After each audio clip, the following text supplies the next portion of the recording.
Bonjour à tous, une nouvelle vidéo au sujet de la 5e dimension. On m'a demandé qu'est-ce que c'était que la 5e dimension par rapport notamment à l'ascension et à l'ère du Verseau dont je vous ai parlé dans la dernière vidéo. Je vous disais donc que l'ascension, ça correspond à un cycle d'évolution à la fois puissant et intense qui s'est mis en route dans les années, pour moi, on a commencé à ressentir les premiers effets dans les années 80-90. Et ensuite, à ça est venue s'ajouter l'entrée dans l'ère du Verseau. L'ère du Verseau, c'est quoi? C'est le fait que la planète, à l'intérieur de notre système solaire, chaque planète s'influence et que la planète a, comme nous, un thème astral et qu'elle change régulièrement de signe tous les 2500 ans. Donc, on est rentré dans une nouvelle ère du Verseau, ce qui signifie de nouvelles influences. Et ajouté à ce cycle d'ascension qui est très puissant, ça démultiplie en fait les effets de l'ère du Verseau qui nous concernent tous, puisqu'on a chacun notre thème astral, mais il y a aussi les influences du thème de là où on vit, de notre planète, qui sont extrêmement importantes et qui nous influencent, qui nous impactent tous au niveau collectif. Il y a aussi une question de Marc, je crois que c'est Marc, qui disait tu n'as pas donné quels étaient les symptômes justement de l'ère du Verseau et de l'ascension ensemble. Donc depuis le début des années 2000, on a commencé à sentir une intensification de ces effets. On est rentré en 2012 concrètement dans l'ère du Verseau. Et puis depuis, tout s'est accéléré et on est simplement dans une phase d'introduction de cette ère du Verseau. Et avec les années 2020 et 2021, on rentre dans une phase encore plus forte, plus intense. C'est-à-dire qu'après l'apéritif, on a le plat de résistance qui arrive, si on peut dire. Et ça se traduit, les symptômes, c'est par exemple la pandémie du Covid qui touche tous les êtres humains sur la planète et qui entraîne des conséquences extrêmes en termes de changement de vie, de pans de l'économie qui sont en train de s'effondrer, mais aussi la nécessité de repenser notre façon de fonctionner. Donc, comme une ascension et avec ce changement d'air, ça implique un changement de vibration, une élévation de la fréquence vibratoire de la Terre et donc de la nôtre, comme tout vibre plus vite, tout ce qui entrave la circulation de l'énergie remonte à la surface. C'est comme si tout était secoué et que donc tout ce qui ne va pas, tous les bouchons d'énergie remontent à la surface, ça nous saute à la figure pour qu'on puisse les évacuer, les éliminer. Et concrètement, dans notre mode de vie, ça veut dire, par exemple, pour ceux qui sont confrontés à des problèmes par rapport à leur activité, qui sont en train de perdre leur emploi, leur entreprise, etc., ils vont devoir se questionner, se remettre en question et voir qu'est-ce qui leur correspond aujourd'hui, de quoi ils avaient rêvé et qu'ils n'avaient jamais osé mettre en place jusqu'à maintenant, et comment ils peuvent faire pour être en accord avec eux-mêmes et faire une activité qui est à la fois du sens, mais qui réponde aussi aux besoins des autres, qui servent au niveau collectif. Alors, tous ces effondrements sur le plan matériel et économique, ils rejaillissent aussi dans nos relations. Ça peut être au niveau des couples, où il y a beaucoup de séparations également.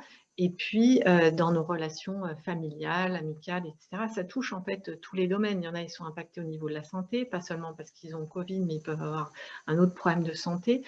Bref, tous les problèmes auxquels on est confronté aujourd'hui, à cause de ces symptômes, enfin, ou c'est les symptômes dont je parlais, mais à cause de l'ère du Verseau et de l'ascension, font qu'ils sont plus intenses et qu'on ne peut pas faire l'autruche. On ne peut pas les éviter ou les évincer en se disant bon, bah, ça va passer, ça ira mieux demain. Non, c'est vraiment un besoin de repenser les choses, de se réinventer, mais ce n'est pas négatif dans le sens où ça nous oblige à nous remettre en question pour nous réaligner, pour faire ce qui nous correspond et donc pour ensuite trouver plus d'épanouissement, se sentir à sa place, avoir plus de confiance en soi, en la vie.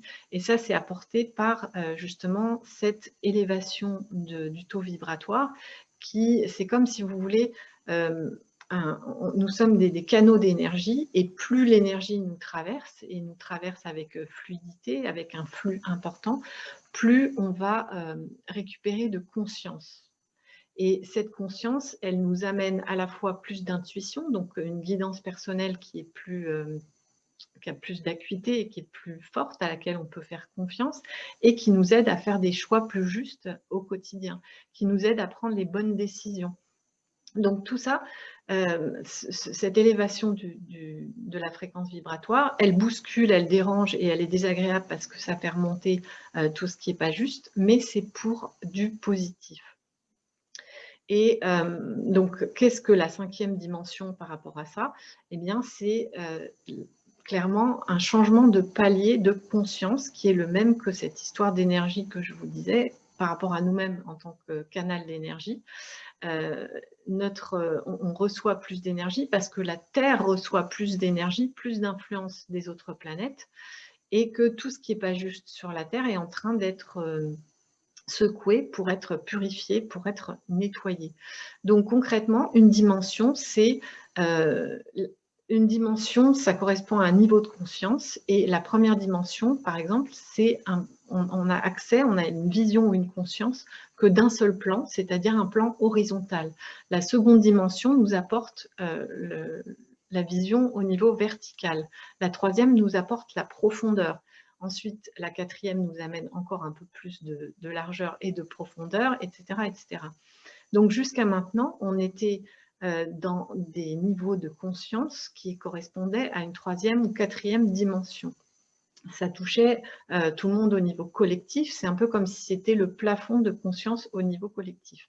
Et là, on est en train de passer progressivement à la 5e dimension, ça veut dire qu'on va avoir encore plus d'énergie et plus de conscience pour pouvoir réactiver nos pouvoirs qui sont déjà en nous, mais parce qu'on reçoit plus d'énergie et ça nous donne plus de conscience, on va avoir accès à plus de capacités sur nous-mêmes, de maîtrise de soi, de savoir utiliser nos outils, c'est-à-dire notre intuition, cette guidance personnelle, notre GPS personnel, savoir utiliser nos pensées, sur quoi nous concentrer, donc les pensées plus la conscience, prendre conscience aussi de notre ressenti, des messages de nos émotions, etc. Donc on va avoir toutes ces capacités qui vont être décuplées grâce, et ça a déjà commencé, je parle au futur, mais c'est déjà en place, et on le voit au travers de toute l'évolution, les progrès, tant dans nos modes de vie, au niveau de la communication, des transports, on voit bien que tout est accéléré, mais on voit aussi qu'il y a un attrait pour tout ce qui est connaissance de soi, développement personnel et spirituel qui va en grandissant.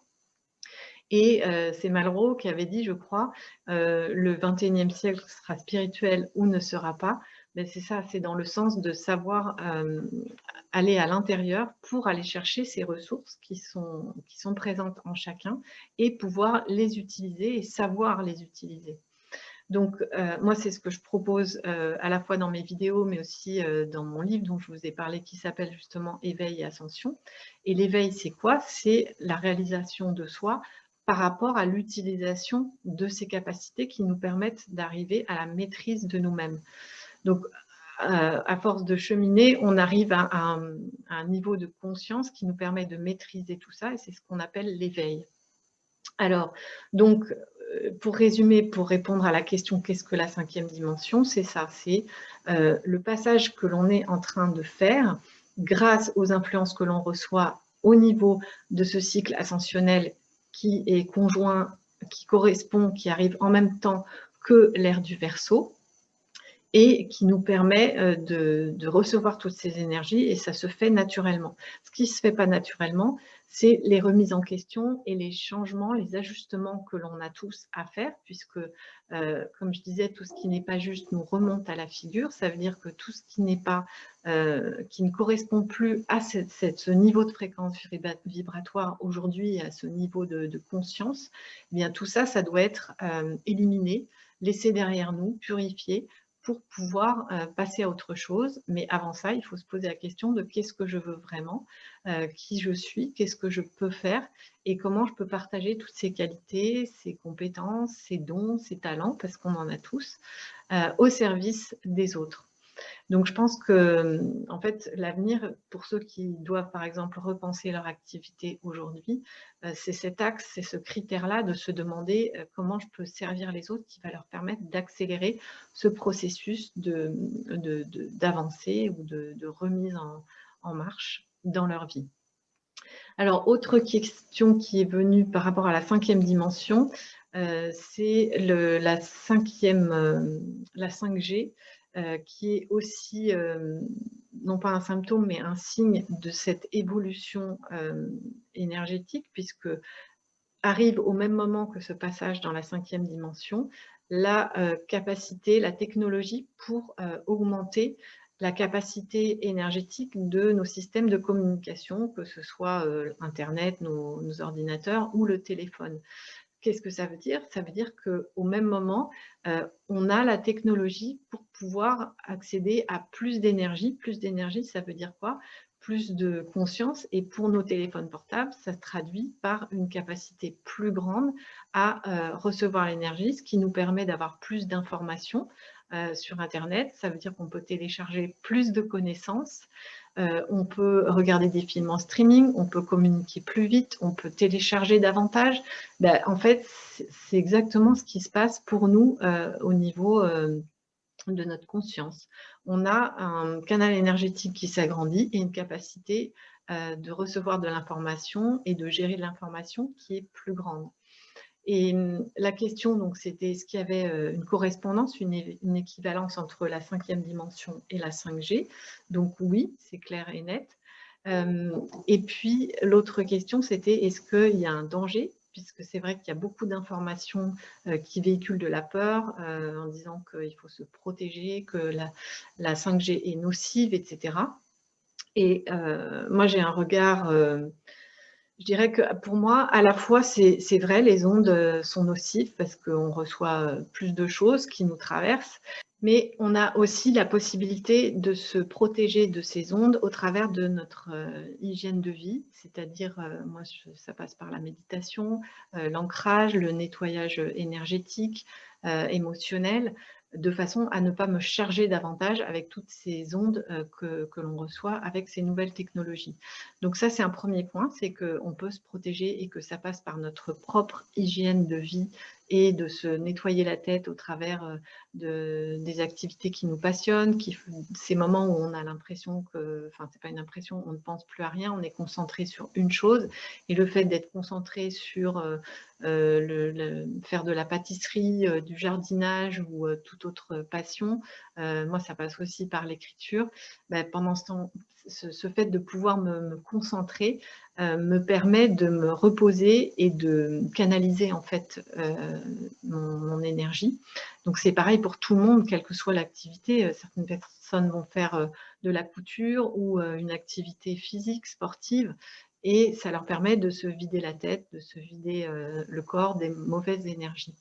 Donc ça, c'est important et on a tous la capacité, le choix de le faire. Et ensuite, si cette 5G nous apporte des bienfaits en termes de connaissances, par exemple, puisqu'on va pouvoir avoir accès à plus d'informations ou de manière plus rapide. En tout cas, ça va faire évoluer aussi les fonctions, les applications de nos téléphones. Je pense qu'on va avoir encore plus dans les mois ou les années qui viennent de fonctions proposées grâce à nos smartphones. Si ça nous apporte donc des choses positives, ça nous permet de transmuter aussi, c'est-à-dire de ne pas subir les effets négatifs de cette 5G. Et ça, c'est important. Et pour moi, je fais un parallèle, par exemple, avec la nourriture. Je pense à tout ce qui a été dénoncé par rapport à la nourriture industrielle ou à l'alimentation, les restaurants, les fast-food, McDonald's, etc. C'est tous ces enfants qui ont mangé de cette manière-là pendant des années. À partir du moment où ça leur procurait un plaisir et une certaine satisfaction, c'est ça qui permet de transmuter, parce que le fait de ressentir du plaisir, ça élève notre vibration personnelle, c'est-à-dire qu'on a la faculté d'élever notre fréquence vibratoire, et à chaque fois qu'on fait ce que l'on aime ou qu'on fait quelque chose qui nous apporte du plaisir, on élargit encore là notre canal et notre fréquence vibratoire. Donc, On peut faire des choses qui ne sont pas bénéfiques à long terme, parce que je ne suis pas en train de vous dire d'aller manger de la nourriture industrielle ou d'aller vous nourrir constamment dans les fast-foods, mais ce que je veux dire, c'est que on peut atténuer les effets et on peut transmuter tout ça. Donc je ne vois pas tous ces progrès, et on ne peut pas empêcher l'évolution de nos téléphones portables, la façon dont on va utiliser nos ordinateurs, etc. On ne peut pas l'empêcher, et comme ça se développe, on va avoir besoin forcément de réceptivité plus grande au niveau technologique. Donc moi, je suis plutôt je me réjouis que tout ça avance, et je pratique tout ce que je peux, tout ce qui est en mon pouvoir pour pouvoir m'en protéger et m'en nettoyer. Donc je pense que si on l'accueille comme quelque chose de positif, ça n'aura pas tous ces effets pervers dont on entend, tous ces effets négatifs ou nocifs. Voilà, donc j'espère que j'ai répondu aux différentes questions. Je vous proposerai un atelier, enfin je propose un atelier avec l'Académie de la Nouvelle Vie qui aura lieu vendredi prochain, vendredi 29 à 20 h, où je parlerai concrètement et on fera des exercices pratiques ensemble pour à la fois identifier ces outils dont je vous parlais qu'on a tous en nous, comment utiliser sa conscience, comment utiliser ses pensées, ses émotions, son libre arbitre, tout ce qui est déjà à notre disposition, comment faire grandir notre intuition, notre GPS personnel. Et on le verra par rapport à des cas concrets auxquels on est confronté dans notre vie. Donc, pour vous inscrire à cet atelier, pour ceux qui le souhaitent, vous aurez le lien en dessous de cette vidéo. Et puis, je vous retrouverai par la suite pour une autre nouvelle vidéo. Je vous souhaite une excellente fin de journée et je vous dis à très bientôt. N'hésitez pas à me laisser vos commentaires et vos questions juste en dessous.